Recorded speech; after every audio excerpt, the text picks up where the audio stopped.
Islam is the only non-Christian faith which makes it an article of faith to believe in Jesus Christ, peace be upon him. No Muslim is a Muslim if he does not believe in Jesus Christ, peace be upon him. We believe that he was one of the mightiest messengers of Allah subhanahu wa ta'ala, of Almighty God. We believe that he was the Christ, translated as Masih. We believe that he was born miraculously without any male intervention, which many modern day Christians today do not believe. We believe that he gave life to the dead with God's permission. We believe that he healed those born blind and lepers with God's permission.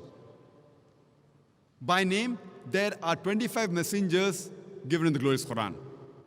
But it's also mentioned in Surah Nisa, chapter number 4, verse number 164.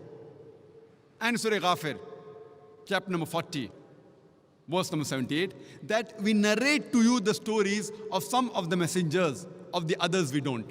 That means the story of only some of the messengers are mentioned in the glorious Quran.